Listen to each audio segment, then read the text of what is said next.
பிரபலமான நடிகை வாடகை டாக்ஸில வந்திருக்காங்க. வந்து வாலினா எனக்கு நாடகம் எழுதி கொடுங்க, நான் ஒரு நாடக குரூப் ஆரம்பிக்கலாம்னு நினைக்கிறேன், ரொம்ப செலவுக்கே கஷ்டமா இருக்குது, இந்த டாக்ஸிக்கும் பணம் கொடுத்துருங்களேன் அப்படின்னு இருக்காங்க.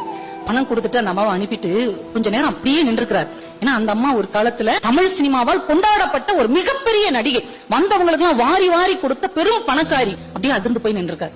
இன்னொரு நாள் ஒரு இடத்துல இசை அமைக்கிறதுக்காக போயிருக்காங்க. இவர் கவிதை எழுத போயிருக்கிறார். நிறைய பேர் பேசிட்டு இருந்திருக்காங்க. ஒரு பெரிய நகைச்சுவை நடிகர் பக்கத்துல வந்து, வாலி வேலை பாக்குற பையனை கொஞ்சம் அனுப்பி 555 சிகரெட் வாங்கிட்டு சொல்ல, இந்த பீடியா சாப்பிட்டு ஒரு மாதிரி இருக்கடா, ஒரு பாக்கெட் சிகரெட் வாங்கி தர சொல். இவர் அப்படியே அதிர்ச்சி அவரை பார்த்திருக்கிறார். ஏன்னா ஒரு காலத்தில் சினிமா கதாநாயகர்களை விட அதிகமாக சம்பாதித்த நகைச்சுவை நடிகர், மாடி வரைக்கும் போறதுக்கு கார் வைத்திருந்த ஒரு நடிகர். அவரு சிகரெட்டுக்கு காசுல இவர்கிட்ட கேட்கிறார். அப்படியே அதிர்ந்து போய் நிற்கிறார். மூணாவது சம்பவம், திருச்சியில ரயில்வே ஸ்டேஷன்ல வாலி இறங்குறார். அங்க ஸ்ரீரங்கத்துக்கு போறதுக்காக ஒரு வயதான பெரியவர் அந்த பெஞ்சில சூட்கேஸோட உட்கார்ந்து இருக்கிறார். கண் பார்வை மங்கி போன ஒரு காலம்.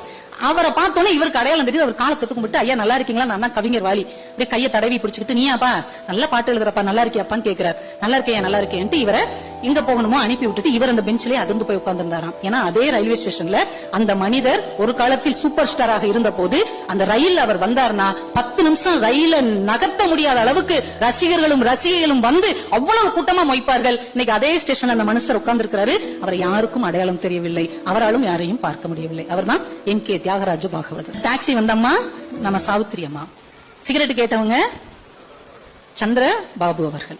இந்த 3 விஷயத்தையும் சொல்லிட்டு வாலி சொல்றார், எப்பேற்பட்ட உயரத்தில் இருந்த மனிதர்கள், எத்தனை மக்களால் கொண்டாடப்பட்ட மனிதர்கள், தங்க தட்டில் சாப்பிட்ட மனிதர்கள், மாடி வரைக்கும் காரில் போன மனிதர்கள், கடைசி காலத்தில் இவ்வளவு இறங்கி வரக்கூடிய நிலைமை மாறுகிறது என்றால் காலம் மோசமானது.